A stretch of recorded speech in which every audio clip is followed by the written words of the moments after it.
Hey everybody, this is the Sliders Review, and I'm here today to talk to you about Superman and Lois Season 1.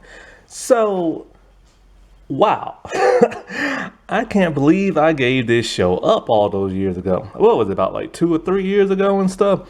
Because, see, I started watching this show with everybody else when it first aired on the CW. And I thought the first episode was really good, but by the third episode, I got kind of bored and I heard one long-winded speech, and I'm just like, I'm out. Because you know how I am with the CW and the Arrowverse and all those long-winded speeches that they do, they get on my nerves. And so, like, I started to realize, oh, wait, this isn't really a Superman show. It's more like a family drama. So that kind of irritated me as well.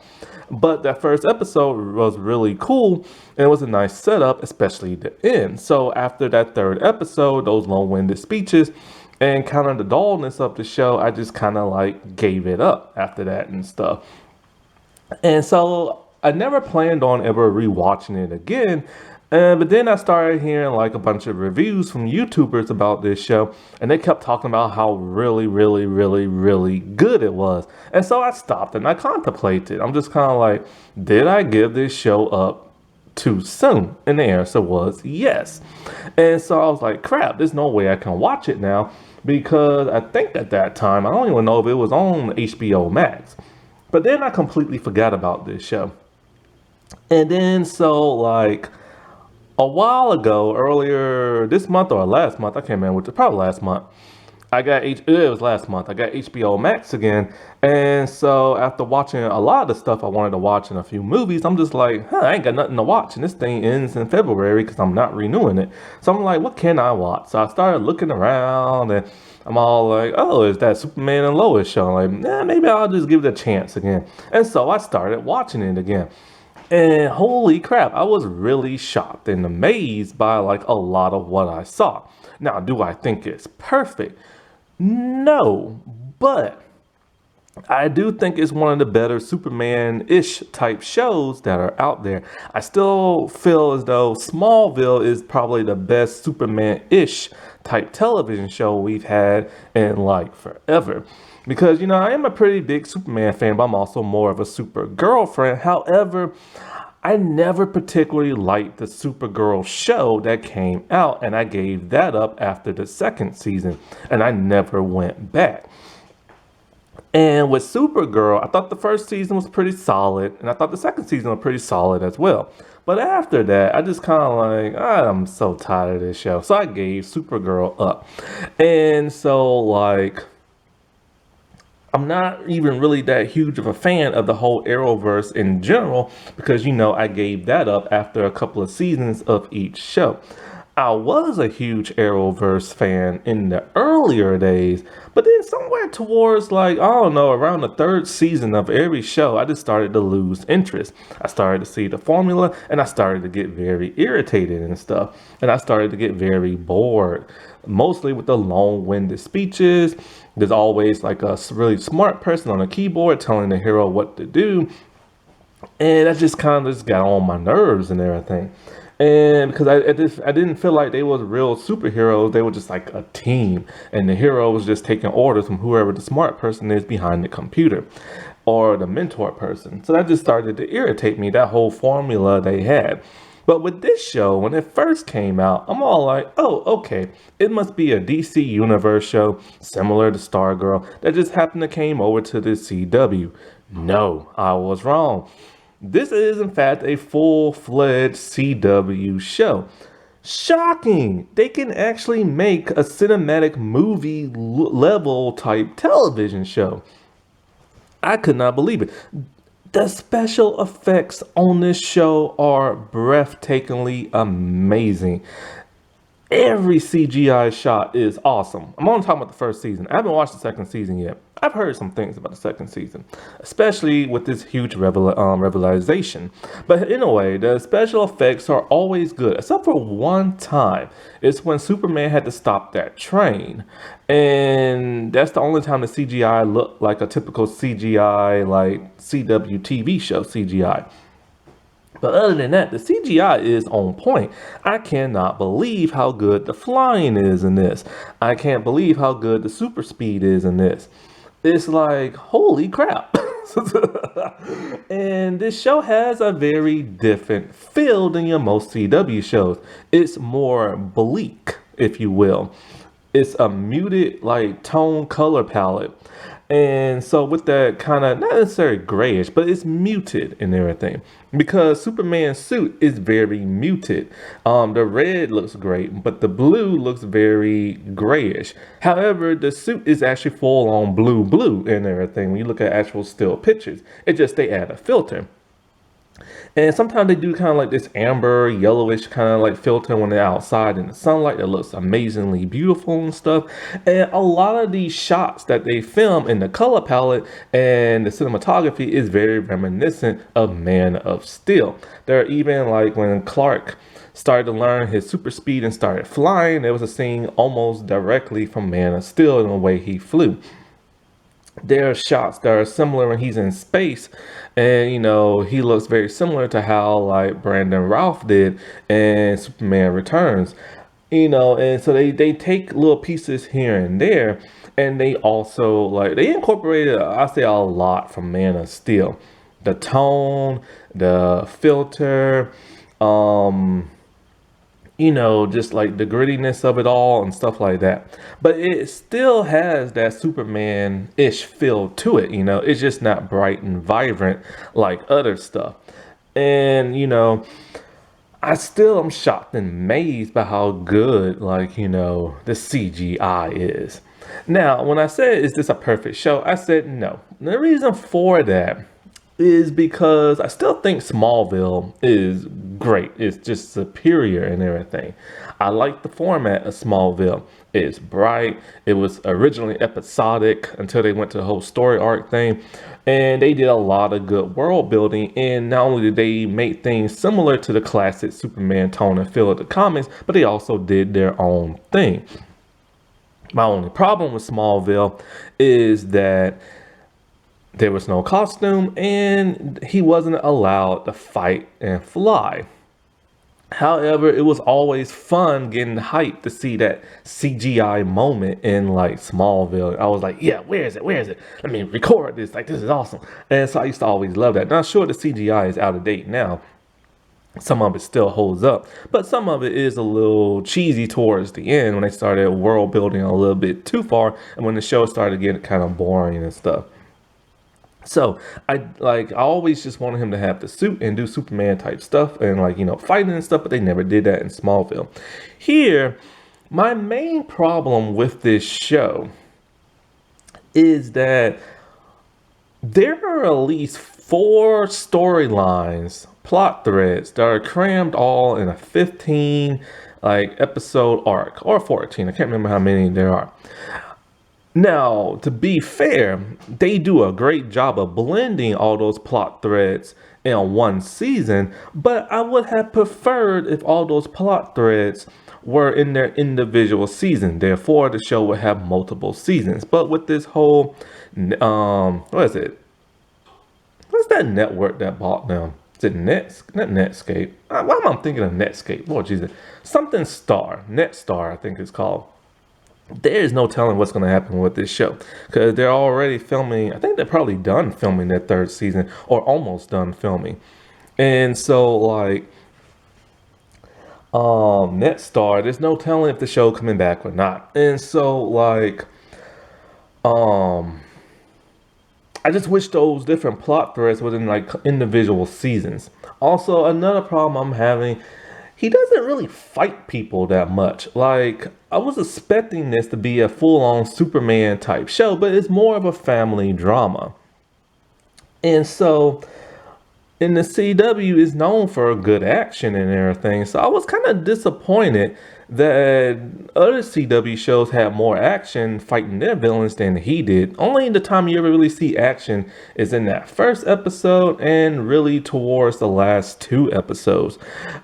And so that was really disappointing to me because you want to see Superman fight people. I didn't want to see Superman do very CW type stuff and saving people. But the way he saved people was cool they showed a different aspect of how he saved people. Instead of just beating up on villains, he actually rescued people, used his brain, used his heat vision and his cold breath in very efficient ways.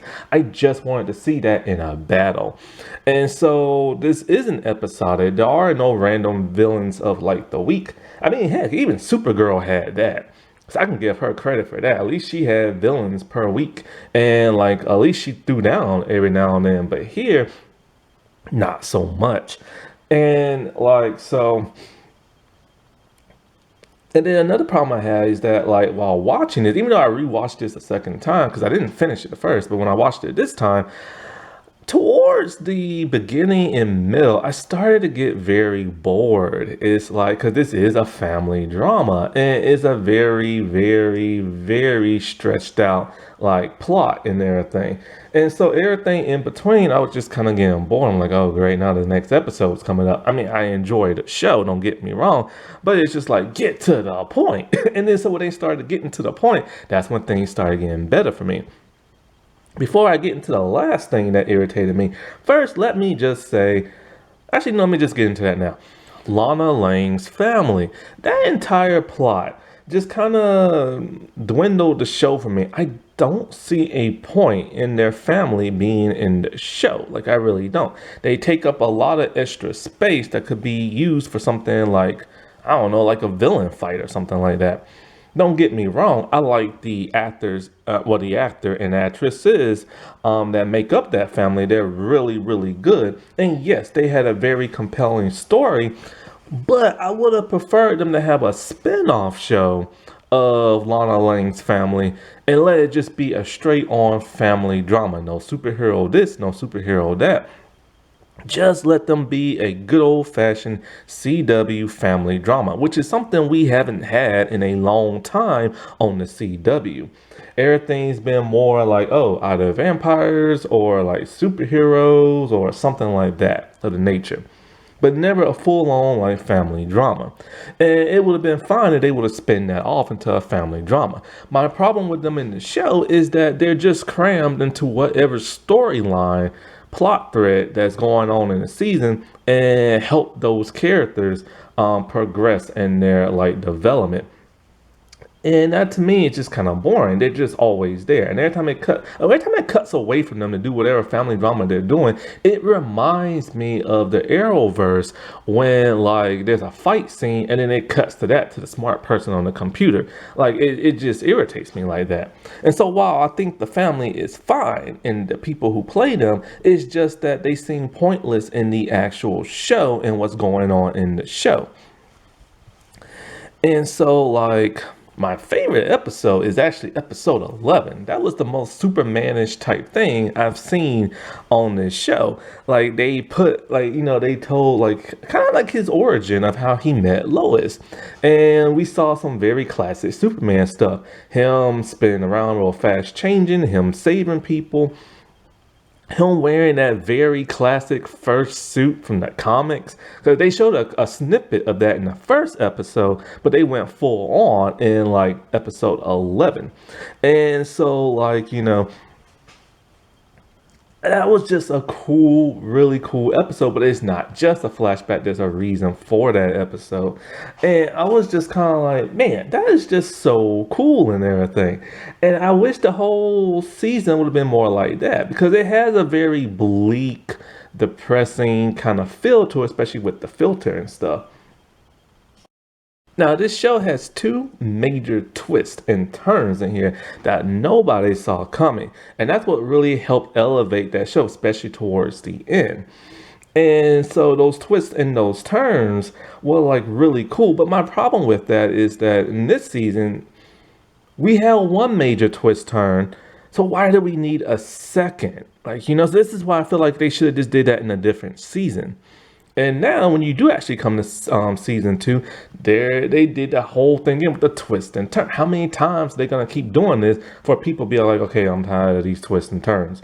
All right, you're not M. Night. All right. You're not M. Night Shyamalan. All right. Stop doing the twists and turns. You ain't no R.L. Stein. Because they keep doing that. And it's kind of like, all right, well, these villains aren't really, or these villains or heroes aren't really who we, or these characters aren't really who we think they are, because it's a twist and turn, and it's just kind of like, stop doing that, you know?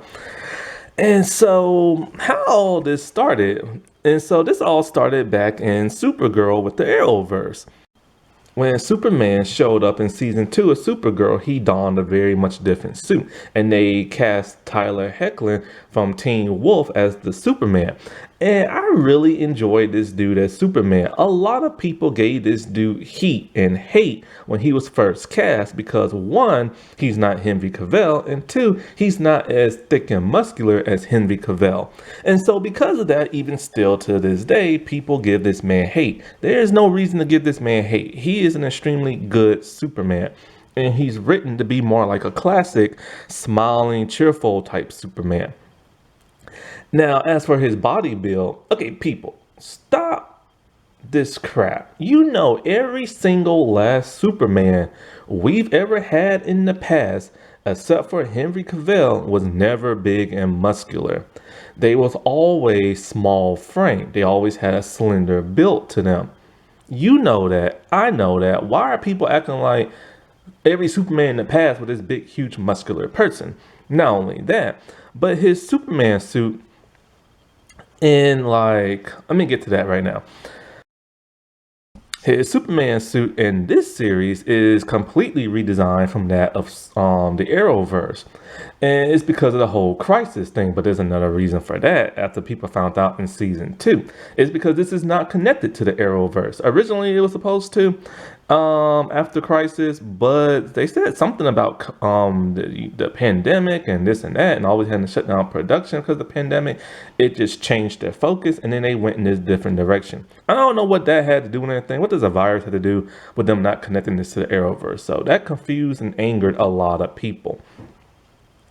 And because it confused, it didn't make me mad, but it confused the crap out of me. Because at first, when everything started changing, like the barn and the setting, I'm just like, okay, that's just post-crisis. You know, they originally had one kid, then they had twins. And so, but then Diggle showed up and they kept talking about the multiverse and they kept talking about crisis. I'm like, okay, it's Arrowverse. But then in second season, oh no, it's not. But anyway, back to the costume. His costume looks great. His costume looks amazing. The only problem I got with this costume is a muscle padded suit. A very big muscle padded suit that looks very awkward at times, especially when he moves around and his suit crinkles and stuff. Because the suit isn't supposed to crinkle that much, but it does because it's like some kind of weird padding stuff they have in there. Now, to be fair, every Superman suit we've ever had muscular padding in there, just not this much. Even Henry Cavill's Superman suit has muscular padding in there. It is not full-on spandex, groping around like, you know, his actual muscles. So people need to stop this whole, oh, it's a Walmart discounted version of the Man of Steel suit. It's a great suit. People just want to hate because of whatever reason. But like this suit, the padded muscles get on my nerves in this series because it's weird. He has these huge, long, broad shoulders, but a teeny tiny head, and a skinny head at that. And when he takes the suit off, his body isn't as thick. And when he takes his shirt off and show his real muscles, you know he's not that big. So it's just bizarre. Now, the small girl suit, not small girl. I'm thinking Smallville, Supergirl. Lord Jesus. The Supergirl suit that they gave him.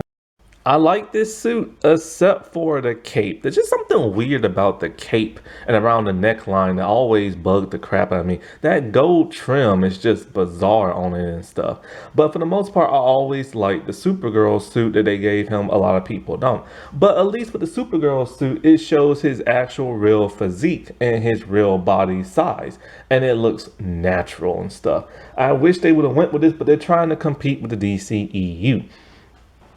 And so I think they redesigned his suit for season 3. And once again, it's a giant padded suit. That really gets on my nerves. Now, another thing that gets on my nerves about this Superman is his facial hair.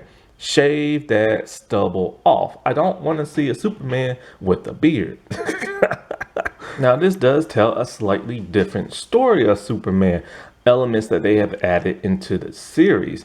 For one, he has twin boys. Originally, they had one in the Supergirl show, but then Crisis hit, and then they had twins.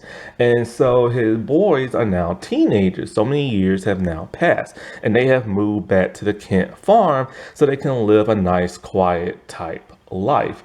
Also, because they're starting to suspect that one of their sons might have superpowers. Clark's mother has just now passed away, so he's dealing with the grief of that, but he doesn't deal with it with the entire season, just that one episode.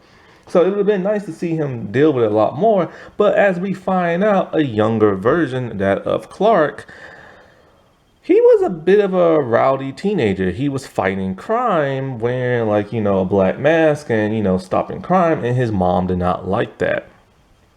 Martha was very against that, and Jonathan died when he was younger. So he never really had Jonathan Kent in his life that much.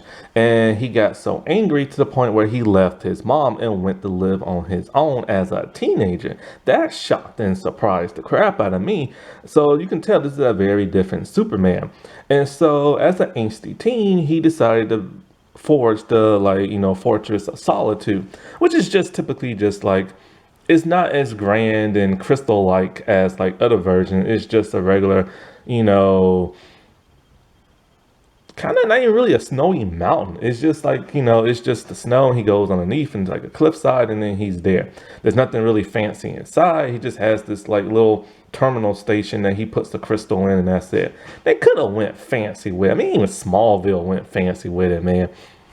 People love seeing that crystal design and everything. Anyway. So, but the one thing about the crystal design is, how do people not know that's his fortress? Because it's kind of like no other mountain snow side is formed in crystal. So I can understand why they keep changing that and other incarnations and stuff. And so there, jor-el, the AI system, taught him how to be Superman because Jor-el sent him there. And that's something I've always thought was weird. Why did Jor-el send him to Earth knowing he'll have powers, and wanted to send the rest of the Kryptonians there too? Anyway, so he spent many years there becoming Superman, and then he finally decided to come home to Martha when he was an adult. And so she sewed him up a Superman suit.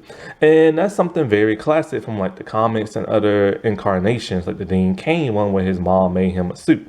And even in the animated series. And so, of course, he saved the day in that classic suit, and everybody took notice. And so he joined the Daily Planet, met Lois, fell in love with her, and eventually they got married and had a kid. A lot of this is shown in that flashback in episode 11, one of the greatest episodes of this entire season, and my all-time personal favorite. And so he did the Superman thing for many years, and then him and Lois came back to Smallville. And it's then and there that his twin boys, Jonathan and Jordan, discover that he is indeed Superman when there's an accident in the barn. And so this was a cool reveal, and it was nice, and it was subtle. And so now the kids are dealing with the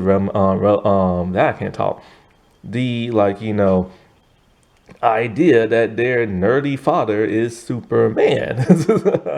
And so, of course, one of them starts to get powers. I think it's Jonathan. I think Jordan's the other one. No, wait, which one is it? No, Jordan is the one who gets powers, the one with the curly hair. I get their names confused.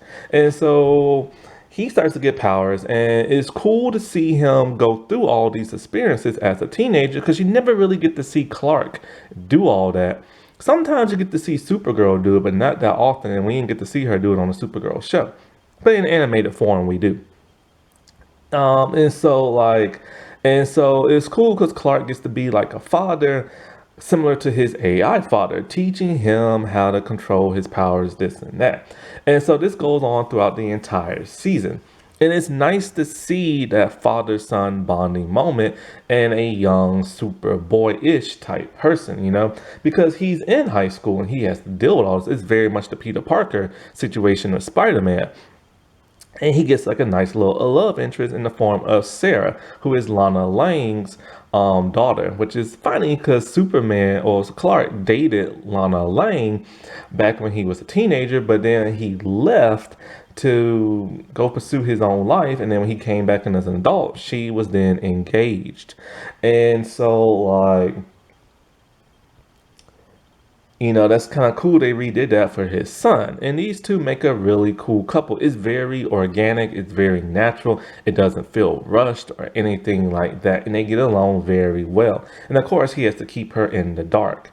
And so with the other son, Jonathan, he feels like an outsider. Like only him and his mom are the ones that don't have powers. He's very jealous of that. He wants superpowers. He feels like he lives in the shadow of his brother, and he feels like he's not appreciated by his father. And his mother always gets upset at him about, like, resenting that, and also wanting to take like Kryptonian based weapons that can destroy them and stuff like that. And so because of this, he rebels very much, hanging out with the wrong crowd, drinking, skipping school, like all kind of stuff. But no matter what, he does indeed love his brother, and he wants to, like, help his brother out in any way possible he can, and also help the family. And so they didn't go that route of him turning evil and villainous, like, a Lex Luthor type thing. But it would have been interesting if they did. I think they should have, if they would have just focused on the family aspect in one season. Now, the actress who plays Lois, Bitsy Elizabeth, but they call her Bitsy, that's her nickname. Itsy Bitsy Spider. I really liked her as Lois. At first, I didn't when she was part of the Arrowverse, and then she was introduced in Crisis because she got on my nerves. They put her in that weird white outfit. She was very much the intuitive, nosy Lois, bursting with energy and all this other stuff. And I felt like the actress didn't pull that off that well, like say the actress from Smallville or the ones from the movies or animated series. However, this actress is best suited for dramatic stuff, and she is perfect as playing a mother wife in a dramatic show. She was great. In fact, if you actually look at every episode, she has more to do than that of Clark or Superman in the show. It focuses a lot on her. And I really love how she's a mother. She's stern. She's protective. She will shout at her boys, where Clark won't do that. And I love it when she shouts at them, because she acts like a real mother when she shouts at them. And she just recently had like a child for the first time, I think. And so, like, that gave her some good practice and stuff. But every time she shouts at like Clark or her kids, I love it to death. It's when her acting really comes out as a dramatic actress. Another thing that she's great at is that she is the one who's actually trying to figure out what's going on in Smallville, as Clark is not, for some bizarre reason. Clark is like weird. It's part of, like, it's called Superman and Lois, but it mostly focuses on Lois. Clark is just kind of crammed in there doing other stuff. And so, like, she is the one who's like, she's in this newspaper company because, of course, she left Metropolis, and her assistant are trying to figure out what's going on. And so, like, she is the one trying to figure out what the whole Morgan Edge thing is, and who is this mystery man, the so-called Black Lex Luthor and everything. I'll get to him a little bit later. And so she is the one who's actually, getting down deep and dirty, like pretending to be like part of the digging crew and everything. Very Lois Lane type stuff.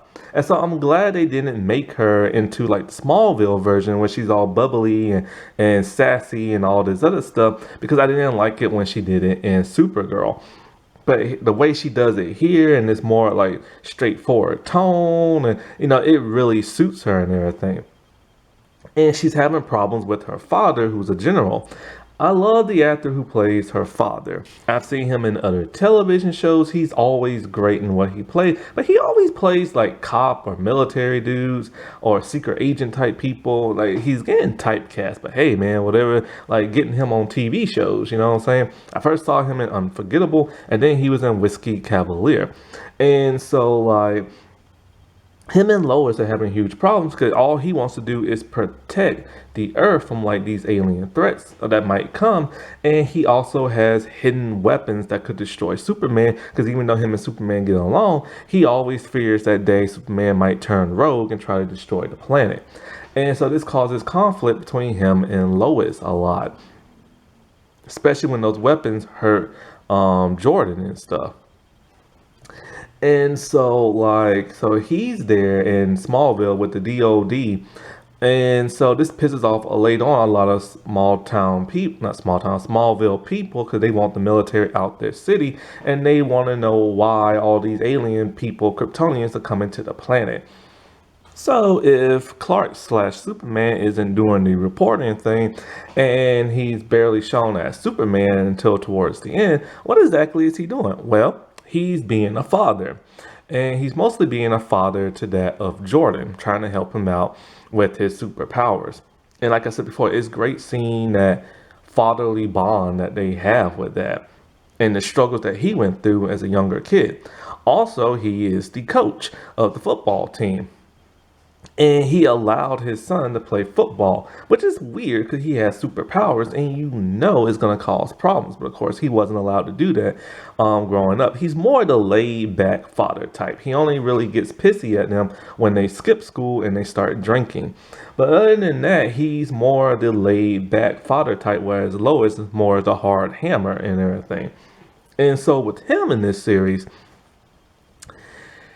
when the whole Morgan Edge is looking for X Kryptonite, the gold Kryptonite and stuff, and they changed the ability. It's supposed to kill Superman in the comics. It's supposed to take away his powers if he's scratched with it. But here it just creates Kryptonians.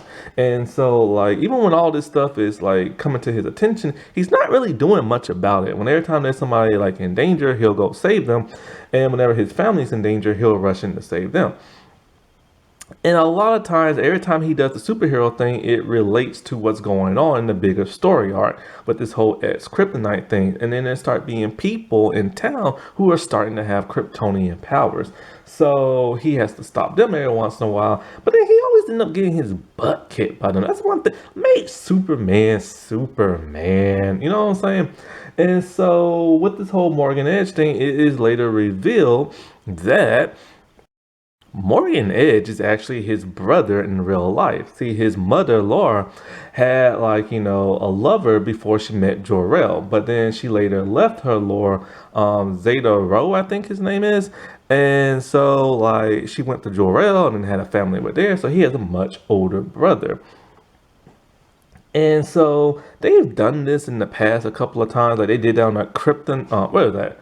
Kryptonian show? What was that Kryptonian? Krypton show, that's it, from sci-fi. They made Zod and Superman brothers and stuff. And so they've done this in the past.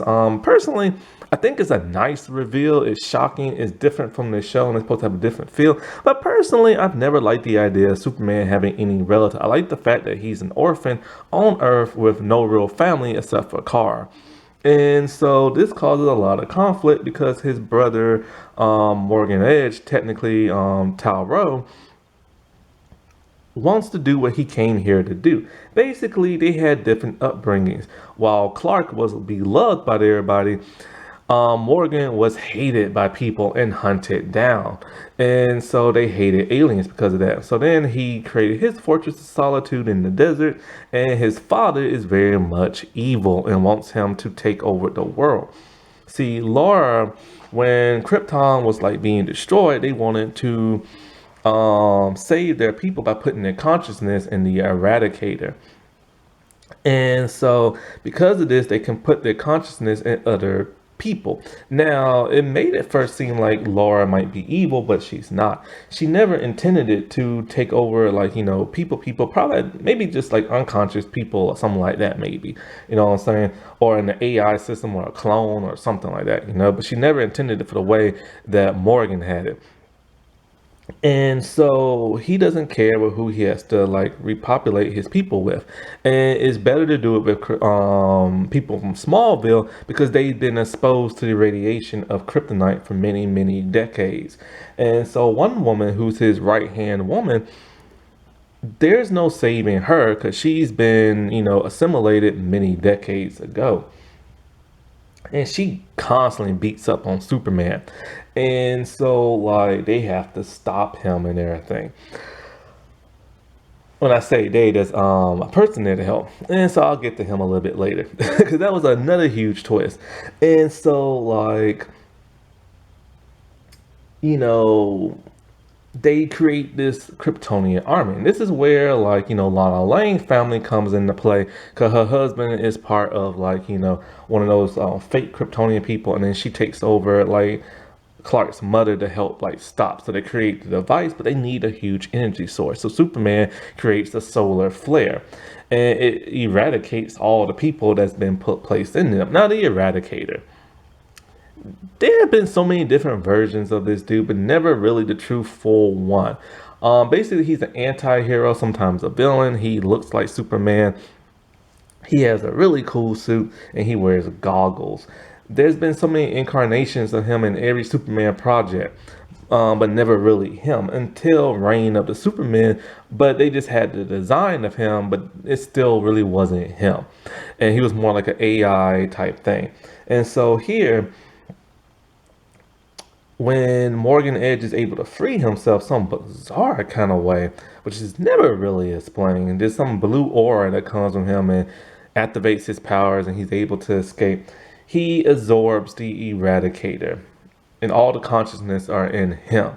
And so he's able to now put him into other people at will just by, like, throwing his hands out, and he affects Jordan and a lot of military dudes. So Superman has to stop all this while Lois has to help her son. And so it's cool seeing Jordan being evil, but Jordan is actually the father of Morgan Edge. So he's very, very, very evil. It's weird. Every time they put a Kryptonian in somebody, it's always an evil one for some bizarre reason. Are there no good Kryptonians? And so, of course, they, defeat them and everything. And Morgan Edge is defeated. Jordan, with the power of love from his brother, is able to snap out of it. The power of love. Now, one thing that pissed me off about Superman is that when Morgan Edge first revealed who he was and threatened Superman, he threatened his family. And so Superman just like, all right, fine, I'll give in to you and I'll turn evil. Like, what kind of weak, wimpy kind of thing was that? You're Superman. I hate when they make him mushy weak like that. And so they put Zod in his mind, but that didn't last long because Lois just snapped him out of it within seconds. So we never really get to see Zod in this. And so with the other big reveal is the mystery stranger dude. Well, first, let me get into the Langs and what they're really up to. So Lana Lang and her family. Even though her and Clark are lovers and everything, when they were teens and stuff, they don't even really interact that much. Actually, she interacts more with Lois and helps her out with the whole Morgan Edge thing. But her and Clark do have these cute moments towards the end. Like, I used to have this best friend in Smallville and I came back and hey, have we ever met? So they do like this cute little like, oh yeah, I think I know you type things. I like that interaction with them. You know what I'm saying? And so with her family, they're just like, your typical small town family, and they're just going through the motions. And her husband he works for the fire department. But her husband always wants to better himself. He just feels like he's not good enough. And when Morgan Edge comes into town, this big billionaire bringing in new jobs, he thinks this is great because Smallville could need it. So he wants to help the people of Smallville out and everything with these better jobs and better himself. But what he doesn't know is Morgan Edge is evil. Now she starts to suspect it a little bit as she's working for him and stuff. And then when Lois gives her the download on what's going on and stuff, her husband does not want to hear it. Now her husband's also a little bit of a drunk, and that irritates their older daughter. The older daughter is dating Jordan and everything. And the daughter's just a typical teen. She's cool and everything, but she gets very moody at times towards her parents. And so when Lana knows that some bad stuff is going on with Morgan, she tries to warn her husband, but he doesn't want to listen. And he goes through the program and gets he gets Kryptonian placed in his consciousness. And then, he's ordered to kill Lois and her family, but Superman has to stop. After this all happens and Superman gets all the Kryptonians out, the humans and stuff, the townspeople turn on them. Even people who are like, turned into Kryptonians themselves, they turn on them because they feel as though their family is the one who tried to push for all of this. Lana tried to push for it, her husband did, so no matter what, they are taking the downfall of this and everybody's blaming them. It gets so bad that people are writing bad stuff on like their house and want them to leave, and they contemplate wanting to move. And so towards the end, this really takes a toll on them and stuff. And so, but they end up help saving the city by trying to get the townspeople to like the safety, and then he ends up saving a lady in like a burning building, and so the townspeople end up liking them again. Like I said before, I feel like their family is pointless in the show. They're just there and crammed to whatever storyline's going on, and they would have been suited better if they had their own spin-off and made it into an actual family drama with no superhero type connection to it. Then there is the mystery man who showed up in the first episode to beat up on Superman wearing an exosuit. It was revealed at first that he is Lex Luthor from a parallel Earth. The very first black Lex Luthor we thought we had. And so, but it turns out he's not Lex Luthor. Instead, he is actually John Henry Irons. Still. A much better still than Shaq. And a better suit. I don't know what the world they was thinking in the 90s with that. But anyways, he is from a parallel Earth during the whole crisis thing. On his Earth, he was married to Lois Lane and they had a daughter. Natalie, I think her name is. Or Naomi, I can't remember which one it is. It's probably Natalie. And so him and his daughter were very close. He's really smart, she's really smart, and they can build their own exosuits and stuff like that. Well, on their Earth, Superman was evil. He wore a black suit and he had an army of Kryptonians, and they destroyed like the city. Lois, being the reporter that she is, decided to report on it in the middle of the night. Superman saw that and lasered her to death. And they saw that on the news. So because of that, he's been focused on killing Superman. And so on his Earth, he created like this solar, what is it? Kind of like a solar flare, kind of, but it's more like what's that red energy stuff that weakens Superman? I forget what it's called. But anyway, he shot like a missile at him, but it opened up a hole in the space-time continuum and sucked him into the multiverse. So we don't know if that evil Superman is dead or not, or even weakened. And so because of that, he got thrown into this reality. And so with that, he figured, okay, he knew it might be like a one-shot mission, but he didn't think this really throw him into the multiverse. So when he's on this new Earth, he finds out that there's a Superman. He's all like, you know what? Even though this is not my Superman, he could be a good guy. I'm not taking that possibility. So he goes all like Batman v Superman on him and want to murder him. Because he feels as though all Supermen are evil and all Kryptonians are evil. So he's been wanting to just murder him throughout the entire season. And so he gets close with Lois Lane, not that kind of way, but to get close to like Superman because she's very like entangled with him. He has no idea Clark is Superman. And when he finds out, when Lois tells him, he's very shocked. And stuff.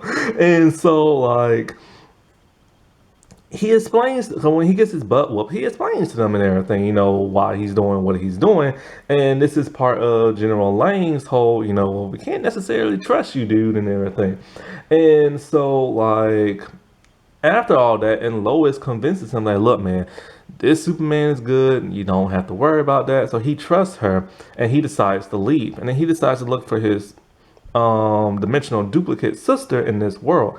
And as soon as he's about to do that, Lois calls and tells him that you were right. Morgan Edge is a Kryptonian. He has an army, and Superman is being brainwashed. So now he's back on wanting to murder Superman again, having to fix his suit and everything like that, and his cool hammer he has. Why doesn't DC make that? If Hasbro can make all the Marvel weapons, make DC weapons too, man. I want that hammer. And his suit is amazing looking. And I get why the helmet looks the way it does, because they would have made it into, the way it's supposed to look, then it would have gave away his identity. So that was that huge twist. But the suit does look like rubber, even though it doesn't look like metal. I mean, come on. In Japan, in their metal hero stuff, they can make a metal suit look more metal just by using plastic. They couldn't do that here, but anyway. So at first he's back to wanting to kill Superman, but then Superman is saved, so now he works alongside Superman. And it's cool seeing those two work together because people have always wanted to see Steel in a proper live action adaptation. And so they fight off the Kryptonian army and everything, and he helps save like the day. And so towards the end, he doesn't really know what he really wants to do with his life. They try to convince him to stay. And so, but he feels it's awkward because, Lois was his wife in another world and it hurts him seeing her. But then here comes the big shocker. Their daughter from a parallel dimension comes in and she's happy to see her dad, but she's shocked to see her mom alive. And Lois' reaction in season 2, episode 1 is priceless. She basically just shrugs off like, I can't do this. I can't handle this. Like, bye. Because Lois, her and Superman originally had a daughter, but then she had a miscarriage and she was going to name her daughter after her mom. So this is very awkward and painful for her. So I can't wait to see the second season and everything. And so like, yeah. And so now I get why so many people like this show. It is a higher upgrade from something that Greg Berlanti can help produce. And it's shocking because then you see the Arrowverse and you see what it has become. And it's kind of like, dude, why couldn't you just do this from the beginning and everything? And it is kind of irritating knowing it's not part of the Arrowverse because everybody assumed that Superman was the same Superman from that of like, Supergirl. And then the whole Diggle thing just made it more confusing, and it made it more confusing that Superman and Lois knows about Crisis and alternate dimensions. And so for them to pull that like crazy twist in season 2 with this not being connected to the Arrowverse and everything, it just makes it very, very odd. I am curious to know if they ever bring in Supergirl in season 3. That would be cool, but who would play her? You know what I'm saying? Because the original actress has now left this role, and will she ever truly come back? It would be neat to see like a new version. Now, there is so far no Lex Luthor that we've seen in this actual universe and everything. However, the whole Lex thing is confusing because when Clark and Lois thought that he was originally Lex, because his AI system said it was, it's like, they're all like, this is Lex Luthor? So they were kind of shocked to think, okay, maybe, well, what the world is a black Lex Luthor doing here? But then they start to search around like, Smallville and Metropolis to see if he has any more relatives, and they couldn't really figure it out. So it's kind of like, is there a Lex Luthor on their planet? There is one, because they were shocked to find out he's Lex. But what race is he? That's the thing, because they made it seem like, okay, maybe there's not a white Lex Luthor and maybe there is a black Lex Luthor and stuff. And so that Lex Luthor looks completely different, of course, than him, because he's John Henry Irons. And so there is a Lex and they are worried about Lex, but who is he and what does he look like? Alrighty, well, I'll talk to y'all later. Bye.